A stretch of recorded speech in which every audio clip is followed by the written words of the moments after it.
In today's show, we're going to talk about the Power Apps camera control and the add picture control. So I realized that we've never really dove into these two controls much.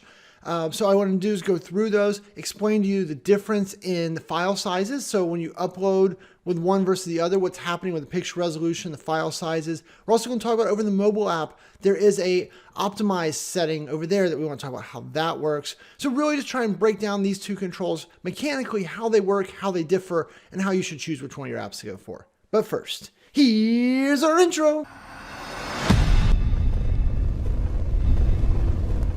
Hi, my name is Shane Young with Power Apps 911, those guys. And today, it's all about the Power Apps camera control and add picture control, or add media controls, I'll probably call it at some point.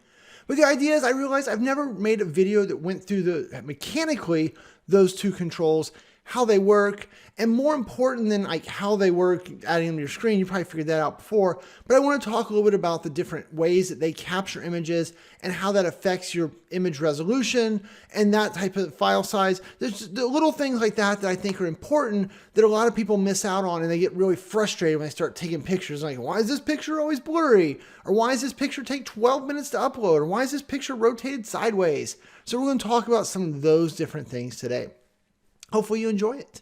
The other fun part is we'll start this, instead of switching over to my desktop, let's switch over to me walking around my camera and taking some photos of Chewy. And then we'll kind of come back over here to my desktop and talk about how those different photos work and what's important about those. So let's do that. Okay, so here we are on the phone, and we're going to start by taking some pictures of Chewy. And so the first thing you see is I can use the back camera, or I could switch to the front camera. Look at my cute Chewy sweatshirt. But we're going to use the back camera, and so Chewy is sitting there, and we're just going to label this picture A. Okay, and then we're going to press on it. That's how you take a picture by default, and then we're going to say save, and then that's going to upload it up to SharePoint for us. Perfect. Okay, now we're going to switch over here, and so this is the add media control, and so we're going to say, hey, here I want to add a picture, and it's going to say, oh, what do you want to do? I want to take a photo, and then look, there's Chewy again.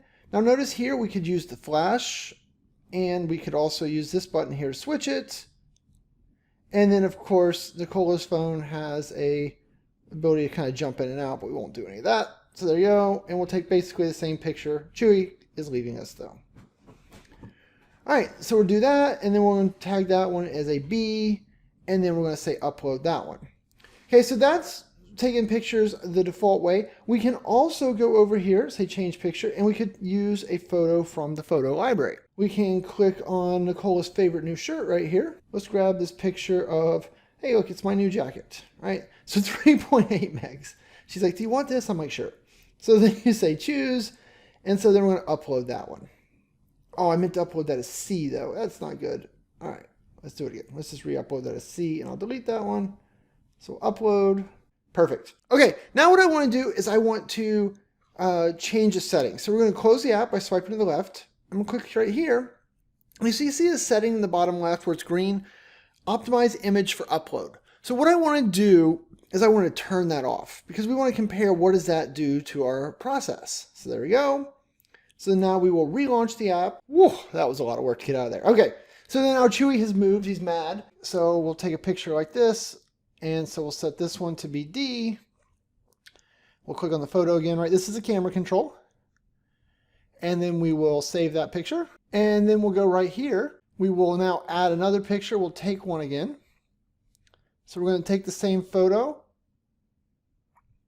All right, we'll use that photo. And so then that will be E, and we'll upload that one. All right, and then last but not least, we're also going to upload that same photo out of the photo library of my pretty new orange jacket. So we will choose that. We will set that to be F, and we will upload. Perfect, everything's uploaded. Now let's switch over to the desktop and let's look at the photos that we took and talk about their file sizes and their resolutions and all of that important stuff. And then once we get done with all that, then we'll talk about how we built this app and talk about some of those settings. So let's switch over there. Back over here on my desktop, I grabbed the 6 files from SharePoint and I put them up into SharePoint. So I need to get them off the device and into a data source. And we'll talk about how that works in a few minutes, but I put them into SharePoint. So I just grabbed them and threw them in a folder so we can now quickly analyze them without all the SharePoint extra. Okay. So looking at this, you can see we got our A, our B, our C, our D, our E, our F. Perfect. That's what we expected. And now what I want to understand here though, remember you can see the names. So we're going to switch to detail mode. And so remember in the beginning, we had that optimize setting set, right? So that optimize setting, notice that when we took it with the camera control, we got about a 54K image. And if we hover here, you're going to see the resolution, right? Dimensions 480 by 640. So a pretty low resolution photo that it took, but it did take the photo and got it out there. Now, if we go to the second file, you can see that's the one we took the photo, but we used the add media. In that case, it is a much larger photo, right? 907 pixels by 1209. More importantly, it's 500K. It's about 6 times bigger. So you're like, whoa, that's bad. But if it's telling you there's more information in the photo, it's a better photo. And then we upload the picture of my pretty jacket, even though it was a 3 meg file, you can see that they shrank that down to 279K. So the idea there, what was happening was that optimize setting basically says that, hey, everything that they try to upload as far as an image, compress that image down and it's always going to be roughly 300K or less, right? You can see 304 there, but it is always going to be a smaller image. And if we switch back to this detailed view here, so let's open up this photo of Chewy here. And if we zoom in, you can see that Chewy's fluffy, but a little furry, right? You know, it's not perfectly clear, but it's tolerable, okay? But if we go here and we look in this one, so this is the one we took with the add media, the B, and if we zoom in as far as it'll let me in again, notice here that when we're at that same level of zoom, it's a little bit clearer of a photo, right? The foreground stuff's a little clearer. Chewy was moving, so it's a little, but we get more details in the photo. Still not awesome, right? It's not iPhone quality, what you'd expected, but it's a decent photo. And then, of course, let's just zoom in on the last one here, the ad. This is that. Remember, this was a really big photo that Nicole had taken with her phone weeks ago when she bought me this pretty new jacket, right? It keeps me nice and warm. And if we zoom in on this one, right, you can, that's pretty good, right? You can read that little logo. I mean, it's pretty nice. It's getting a little blurry, but not bad. Okay. So those were 3 ways of taking it, but that had that optimize setting on, and that optimize setting is on by default. So if your users have never touched it, it's on their phones. So then what do? We said, hey, let's turn off the optimize setting and let's take those same photos. So let's go back to details.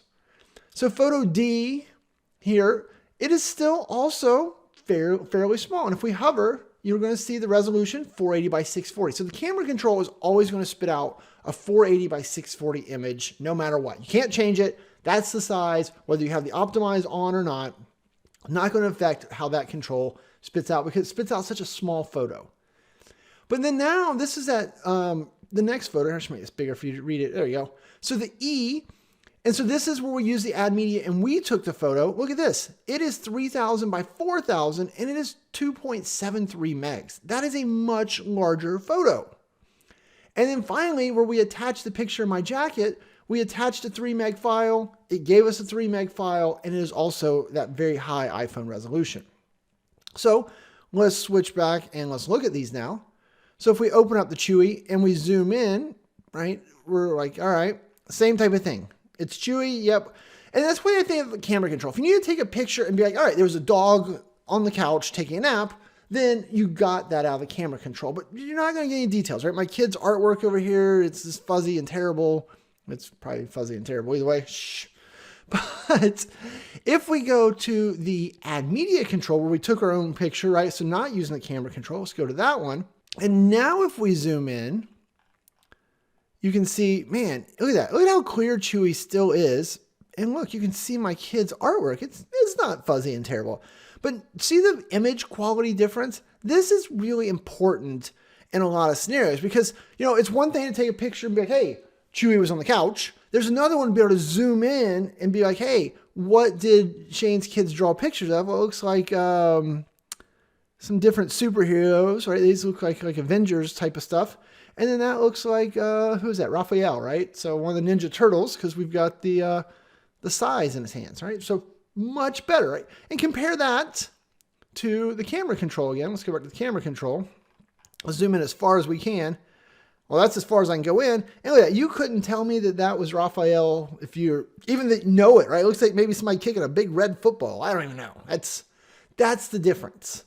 Same type of thing goes over here. So we added the picture where Nicole uploaded the photo from my pretty jacket she bought me, right? And if we go into this one, I mean, we can zoom in on the North Face, but I mean, we can get in there and like you could probably, I can't quite see the stitching pattern, but it's pretty close. But I mean, look at the detail over here. See, that's pretty amazing, right? And so that's one of the reasons I wanted to kind of show you guys this. It's basically this idea that Add Media lets you take a much higher resolution photo, but we didn't have all the cuteness of having the little photo on the screen, you know, the camera control and all that. So that's the main lesson here, okay? So now that we understand how all that works, let's switch back over to Power Apps and let's talk about how to build or how these apps are put together so we can kind of start to understand so you can build your own. All right, welcome to the app that I built. Not a very complicated app. A couple of things though I want to talk about with this app. And so probably the first thing let's do is just start a new screen and let's throw the camera control in here, right? So insert, media, and then the camera control right here. So when you add the camera control, you're going to see that it's like, hey, your camera isn't set up. That's because it's using what we call the camera number right here. And so if I change this to 1, it would use that camera way over there instead of you guys recording on that camera. And then there's that camera. I have lots of cameras. But what first cool little thing I did here was I wanted to have the ability to control which camera. If a user had multiple, like remember on my iPhone where I could switch between the front and the back? So what we're going to do is you can throw a drop down in here.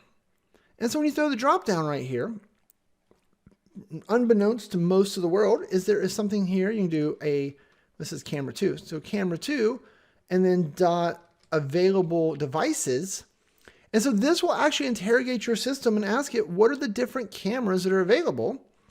And so then now if we go up here and say, hey, I want you to use drop down 2 dot selected dot ID, then whatever camera I choose, so the 922 is in use, that's why you can't see that one. But if I say that FHD camera way out there, hi, or if I change this to the little one right here, it's super zoomed in, hi, or any of the other ones, we'll go back to that one. That one's a little less overwhelming. But so now that we have done that, that gives us a way to have the camera. And you saw my iPhone, it just automatically said, oh, Shane's got a front and a back, and it showed us front and back. So very neat little trick to let your users choose which camera they want. Ooh, fun thing. So when it comes to the camera control, you throw it on the screen. Now, what's interesting here is if you just wanted to like take photos, like what I had set up over there, what we're going to do here is we're going to do an image control to be able to see what we do. If we put an image control right here, you can set this to be camera 2 dot photo. And so now the way that you do it, all your user has to do, but this is kind of weird because you have to teach them this. They have to click on the photo. But when I click on the photo, hi, then it will take that photo right away. And that is the photo that they're going to use. I don't do this very often because I don't know. That to me seems weird. So I don't actually like to do them that way. What I prefer to do is that on a camera control, you have something called the stream rate. So this is how often it sends out, or how many times, or how many milliseconds it uses between refreshing what it sees. And so right now it is 100 milliseconds. So every 1/10 of a second, it's updating, which almost looks like real time, right? But the idea is that if I change the stream rate, then you can throw a little, let's just throw a camera icon on here, right? Let's be fancy, Shane. And if you're like, hey, I can't find it, no big deal. We'll go over here and then we'll search for camera. There it is. Little camera icon down here. And I'm going to say, hey, camera icon. When they select you, I want to set var. So I'm going to create a variable, var taken photo. And it's going to be camera 2 dot stream. So that's how you capture what is being streamed by the camera. And so then now we're going to change this and say, instead of being camera 2 dot photo, I want you to be var taken photo. And so then now when they press the button, it takes a photo. That to me feels a little more natural to your users. So I always, when I have to do cameras, I always just give them a button to press and I just put the stream into the variable and then that will take a photo for them. Either way captures the photo, and that's what you're after. Other than that, the camera doesn't have a lot of crazy settings here. Like, you're like, hey, where do I change that image resolution? That's 480 by 680 thing you're showing me. You don't, right? There's no changes for that. It has some of your typical, your settings around colors and styles and that type of stuff, but nothing you're really going to use. There is this ability on stream. So remember right now I told you it's because it shows 100, it's streaming once every 10th of a second. So you could have on stream trigger. So I would say every time that changes, so 10 times a second in my current config, yikes, it would do something. So like if you want to take a time lapse photo, maybe you set that instead of once every 10th of a second, you set it to every minute. And then their phone will just take a picture every minute. And so then you could say on stream, go ahead and update that variable. It would be very, I don't know, I've never done that, but I know it's possible. So I want to point it out to you guys. That to me seems like overwhelming. In reality, I just want my users to press a button, take a photo. Yay. There you go. So that's how the camera control itself works. Now, the other option here, right? So that was how I made all this. Yay. Was I had this upload, well, I called it upload screen. But so the other way we do is we add media. Now, what's interesting is that with the camera control, you can see that this is working on my PC. This works in a browser, and it works in most modern browsers. It doesn't work in all browsers. So if I remember, I'll put a link below to the documentation that tells you which browsers it does and doesn't work in. But just kind of know that it's, all your modern ones, it works. So this works pretty well on a PC. What's important to understand though, so let's go over here, new screen, blank again. So the other way that I was getting pictures on my phone was, remember we clicked on this add media and it gave us that menu to choose whether we want to use the photo library or if we want to use, take our own photo, right? Or browse. If we go over here and let's add that same control, so media, add picture, let's hit the preview.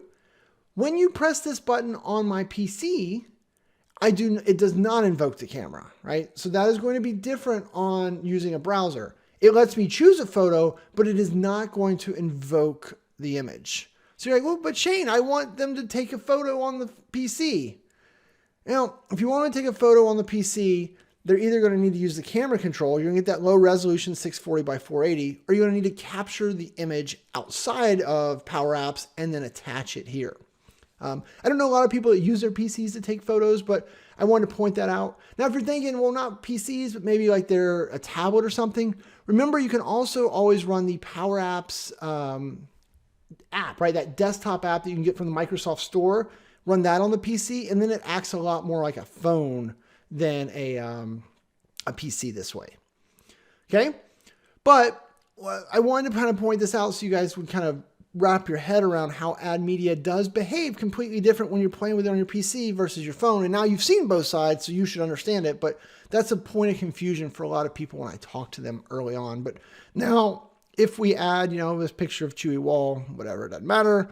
You can see that the add media control actually has two parts. One was the button that took the picture.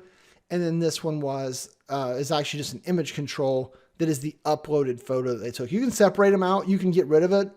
A lot of my cases, I end up deleting this out. So we're just adding the picture directly without them seeing it. Undo that. Okay. So that is the add media. Now the add media, so you'd go here to add media button. So in here, you're going to notice that there's not things about like what camera and all that, right? Because remember what happened on my phone when we clicked on the camera and we said, take a photo, it then dropped us into more like the iOS or Android feeling camera app. And I was able to switch the camera with kind of their built-in controls. I was able to control the flash, all that fun stuff. So here really you're concentrating on things like changing picture text, like, so what text do you want to show up, that type of stuff. Are they allowed to use the camera? All those things, which is a weird setting. I don't actually know what that setting does. Pause. Let me go look. Unpause. I don't know what that setting does. I've never changed it in my life. And it's set to false, but clearly if we go over here and look, we'll see that this one is probably also set to false, the one we just used, and it worked. So I don't know if that's a deprecated setting. I don't know. If you figure it out, leave a comment below and I'll make sure that I fill out anything I find out there. Okay, but so that's the way that these two controls get added into your app. Now, once you have the photo taken, at that point, you can see here that I went ahead and I was pushing these out to, I was filling in the text input. And then once I had all that, I was just running a flow to push the camera input. So when you push the camera input over here, if we edit my flow real quick, the real key is that I push it to SharePoint. And so remember that SharePoint stores files as binary files. And so the image control returned it as a data URI. So I said, hey, data URI to binary. So this is an expression. I have a whole video that talks about this. So I'm going to link to that video. The video is a little bit older, but this portion, if you're like, whoa, how did you save it to SharePoint? That portion is in that video and covered in detail. I don't want to repeat all that again, so we're not going to. And then if we go back over here, so that's how we got the file out of the camera control over to SharePoint. And if you're like, hey, I want to get it out of the add media. So that one was a little bit more complicated. So I had to attach it and then I had to kind of clean up the file a little bit.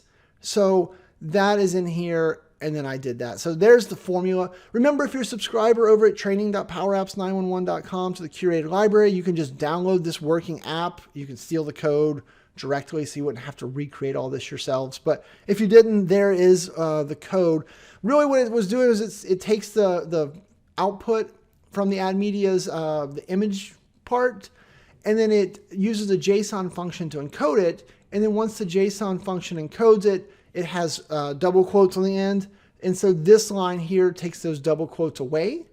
And then once it's taken the double quotes away, then it's pushing it back over there to the flow. So that's how I did that.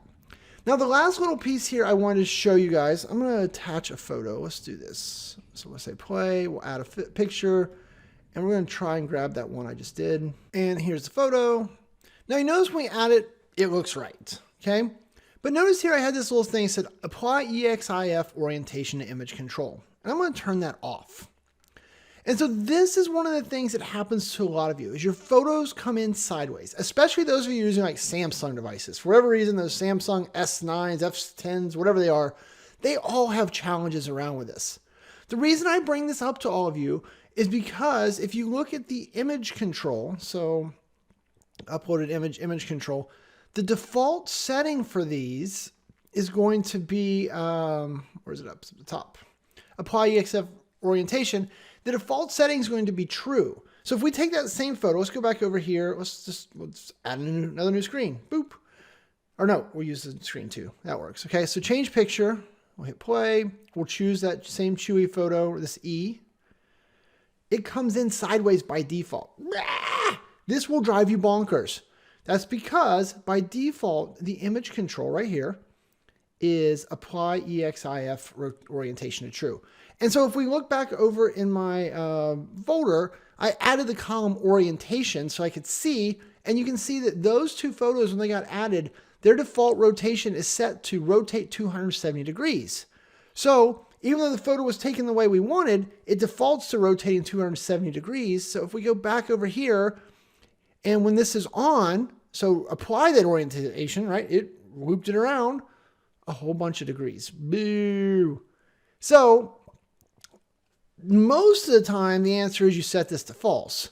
But I can tell you that after spending hours of my life on it, like there's no like perfect one answer. If you are going to find yourself doing this and you're running into issues, I want you to know that the setting was here. And that's why on this screen, I just gave myself a little toggle. So then that way the idea is the user will be, oh, I want to see this, turn off the rotation stuff so I see it the right way.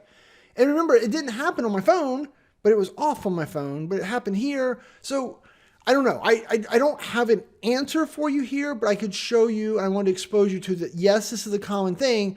And the key reason that this is happening, you can find for yourself by going in here and adding the orientation column. You can see that they're rotated. And then once you see that they're rotated, you can also then start to figure out, all right, well, if I go look at uploaded image 1, it has this apply EXIF orientation. Do I want my users to toggle it? Do I want to always default it to false and it only happens on Susie's device or only happens on Bob's device? I don't know. I don't have an answer. I just have the buttons that you guys can press here because it drove me and my team crazy. Because the problem we had was we could get them to look straight. Yay! For my clients like S9. Ugh. But what we couldn't do was when we converted it to PDF, they were rotated back sideways again. So then we had to find a flow action to rotate them back the right way.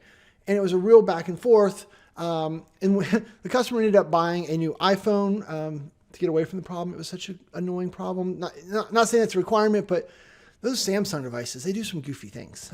Speaking of that, I just bought myself a new iPhone. Shh. When I was making this demo, my phone my old iPhone finally died. So yay me, I have a new iPhone. But it's upstairs. I won't let myself open it until I finish this video, so I need to get done.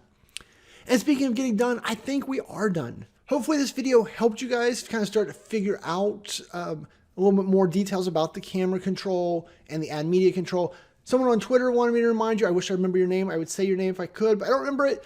But someone on Twitter wanted me to remind all of you that also that the ad or the camera control only works in very specific scenarios with Dataverse for Teams today. It's one of the known current limitations. So I'll try to link to that below as well so you can go read about that. But hopefully this gets you moving the right forward. And remember, we didn't spend any time talking about saving the files up here, right? This was really about exposing you to how these controls worked and how to do it. But I've got those other videos that I'm going to link to that kind of talk you through the different portions of adding files. So check those out to keep yourself learning. If you have any questions, comments, leave them below. I respond to all my comments. Sometimes it takes me longer than it should, like usually like a week or so, but I'm always perpetually a week behind. So anyway, with all that, I'm going to say thanks and have a great day. Before you go, be sure to click on the subscribe button over here so that way you'll be notified when new videos come out. If you need any help or you want to work together, whether your problem's big or small, check us out at Power Apps 911. We do it all. I rhymed. Or if you're looking for more formal training offerings, we have those linked up here somewhere. So check them out. Thanks and have a great day.